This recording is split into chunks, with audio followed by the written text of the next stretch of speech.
राज्य सरकार पूर्णतः कृत संकल्पित एवं कटिबद्ध है जनजातीय वर्ग के लोगों के सर्वांगीण विकास के लिए। जनजातीय विभाग जनजातीय विरासत। माननीय मुख्यमंत्री जी से आग्रह करती हूँ भारत के माननीय राष्ट्रपति जी को प्रतीक चिन्ह के रूप में गौंड कलाकृति भेंट करें। इस कलाकृति को गौंड कलाकार आनंद श्याम जी द्वारा निर्मित किया गया है।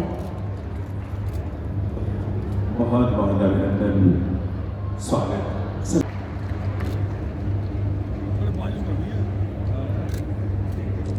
हमारी तालियां इस बात का प्रतीक होती है कि स्वागत सम्मान में जुड़ी सम्मिलित है। बहुत बहुत धन्यवाद। एक ऐसे पवित्र कार्य के लिए आए हैं जिससे हम सब गौरवान्वित हैं। सिंगौरगढ़ किले के संरक्षण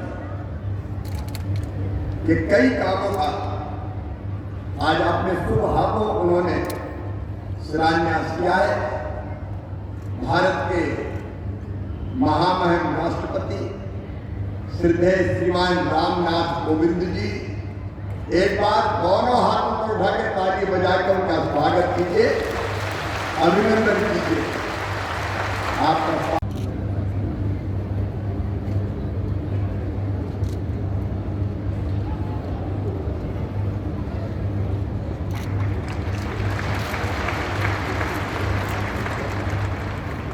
स्थापित किया जाए, उसकी पहचान बनाई जाए। और इसी कड़ी में आज का ये आयोजन भी है। मैं निवेदन करूंगा माननीय केंद्रीय संस्कृति और पर्यटन मंत्री श्री प्रहलाद सिंह पटेल जी से कि वे इस अवसर पर अपने संबोधन के लिए पधारें। आप सबकी करतल ध्वनि के साथ, आप सबकी तालियों के साथ ये सूचना।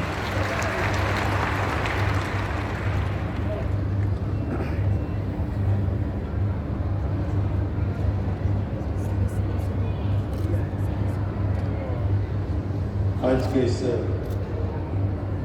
जनजातीय सम्मेलन और सिंगौरगढ़ के पुनरुद्धार के इस अभियान की शुरुआत करने के लिए पधारे देश के महामहिम राष्ट्रपति जी, मैं आपका हृदय से, मैं अपनी तरफ से, मेरे क्षेत्र की तरफ से, बुंदेलखंड और महाकोशल की तरफ से आपका हृदय से स्वागत और अभिनंदन करता हूँ। मेरे पास शब्द नहीं है कि मैं किन शब्दों से आपका अभिनंदन करूँ। महामहिम राज्यपाल आदरणीय आनंदीबेन पटेल जी का हृदय से अभिनंदन करता हूँ।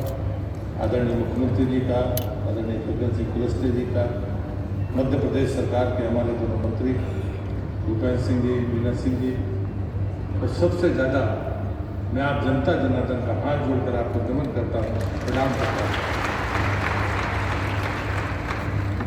आज मेरे लिए एक ऐतिहासिक दिन है, हम सबके लिए, कि महामहिम राष्ट्रपति जी ने आकर जिस विकास की अलग जगाई है, उन्होंने कहा था कि मैं किसी जनजातीय कार्यक्रम में जाना चाहता हूँ। हम सब मिलकर शहीद रानी दुर्गावती जी का जन्मदिन मनाया करते थे। वो तो जून में होता था, लेकिन आपने उससे पहले आकर हम सबको जो आशीर्वाद दे रहे हैं, उस बात के लिए भी मैं आपका हृदय से आभारी हूँ। सिंगौरगढ़ हो या यहाँ की कला संस्कृति, यहाँ पर कला और संस्कृति का भी एक कार्यक्रम होता है, लेकिन जो प्रतिभा है हमारे जनजातीय क्षेत्रों में, उसकी कोई मिसाल नहीं। सहभागी बनाना, जनजातीय समुदायों के तीज त्योहार और मेले इतने आकर्षक होते हैं कि प्रत्येक व्यक्ति का हृदय आनंद से भर उठता है। आज के कार्यक्रमों में हमारी समृद्ध संस्कृति की झलक देखने को मिली। मैं सभी आयोजकों व कलाकारों को भी बधाई देता हूँ। देवी और सज्जनों, हम सबको ये स्पष्ट रूप से समझ लेना चाहिए कि आदिवासी समुदाय का कल्याण तथा विकास पूरे देश के कल्याण और विकास से जुड़ा हुआ है। और मैं कभी कभी कहता हूँ कि जब तक देश के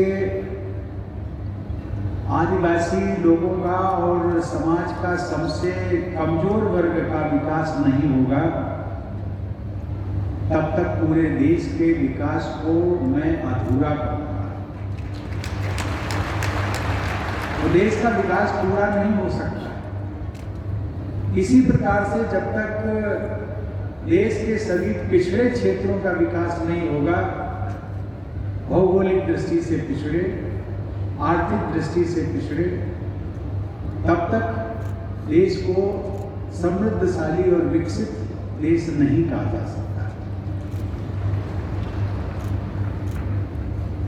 ये हम सब जानते हैं, इसीलिए इसी सोच के साथ केंद्र और राज्य की सरकारें जनजातियों के आर्थिक और सामाजिक विकास के लिए विभिन्न योजनाएं संचालित कर रही हैं। मुझे प्रसन्नता हुई कि जब मुख्यमंत्री जी ने ये घोषणा की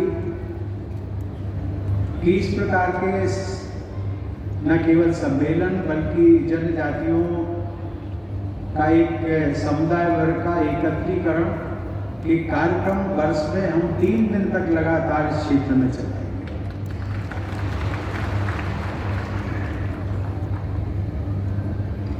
देवी और सज्जनों, ये हम सब मध्य प्रदेश के निवासियों का सौभाग्य है कि श्रीमती आनंदीबेन पटेल यहाँ की राज्यपाल हैं, जो अपने लंबे और प्रभावशाली जनसेवा के अनुभव के बल पर राज्य का कुशल मार्गदर्शन कर रही हैं। मुख्यमंत्री श्री शिवराज सिंह चौहान के नेतृत्व में मध्य प्रदेश में समग्र विकास के साथ साथ जनजातीय समुदायों के विकास के लिए विशेष प्रयास किए जा रहे हैं। इसके लिए मैं उनकी और राज्य सरकार की पूरी टीम की सराहना करता हूँ। आज भूमि पूजन द्वारा जिन योजनाओं का शुभारंभ किया गया है तथा जिनका लोकार्पण किया गया है, उनके कारण इस क्षेत्र में बड़े आनंद से भर उठा है।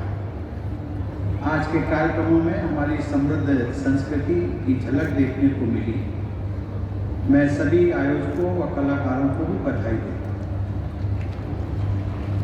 देवी और सज्जनों, हम सबको ये स्पष्ट रूप से समझ लेना चाहिए कि आदिवासी समुदाय का कल्याण तथा विकास पूरे देश के कल्याण और विकास से जुड़ा हुआ है।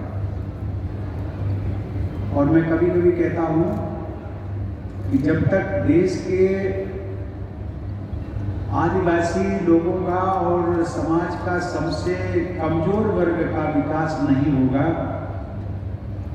तब तक पूरे देश के विकास को मैं अधूरा कहूँगा। तो देश का विकास पूरा नहीं हो सकता। इसी प्रकार से जब तक देश के सभी पिछड़े क्षेत्रों का विकास नहीं होगा, भौगोलिक दृष्टि से पिछड़े, आर्थिक दृष्टि से पिछड़े, तब तक देश को समृद्धशाली और विकसित देश नहीं कहा जा सकता। ये पूरी मध्य प्रदेश की न्यायपालिका वहाँ होगी। तो मैंने कहा कि आपका क्षेत्र भी, जो मुझे जानकारी में कभी आया नहीं, दमोह क्षेत्र में, मैंने पूछा कि कितना दूर है, तो उन्होंने कहा कि जबलपुर से बिल्कुल सटा हुआ हमारा जिला होता है। मैंने कहा कि मैंने सुना है और आपने भी पहले मुझे बताया था कि आपका दमोह जिला मूल रूप से आर्थिक दृष्टि से, प्राकृतिक रिसोर्सेज की दृष्टि से पिछड़ा क्षेत्र है। उसमें बाहुल्य रूप से जनजातीय वर्ग हमारा निवास करता है। तो मैंने कहा कि यदि कार्यक्रम बन सके तो आप जरूर बनाइए। और जिस देवी, मैं उसको देवी कहता हूँ, रानी दुर्गावती, उस दुर्गावती के बारे में मैंने सुना जरूर था, लेकिन मैं बार बार सोचता था, जब इन्होंने प्रहलाद सिंह जी ने कहा कि महामहिम, उसका साम्राज्य और उसका किला मेरे दमोह क्षेत्र में ही पड़ता है, तो मैंने इनको एक बात कही थी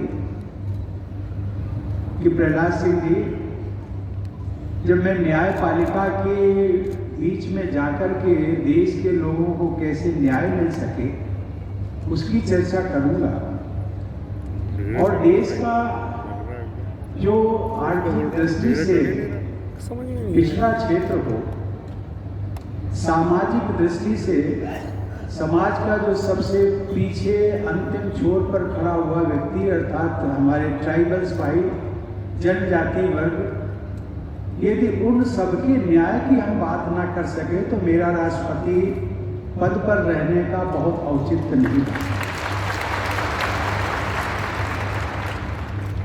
प्रहलाद सिंह जी बहुत भावुक हो गए थे और उन्होंने कहा था कि महामहिम में आपने स्वयं ये प्रस्ताव दिया है, मैं न केवल अपनी ओर से बल्कि दमोह की जनता की ओर से मैं बहुत बहुत आभारी हूँ। मैंने कहा आप आभारी मत होइए, सही मायने में मैं आपका आभारी हूँ कि इसी बहाने मुझे अपने जनजातीय भाइयों के बीच में और रानी दुर्गावती को प्रणाम करने का एक अवसर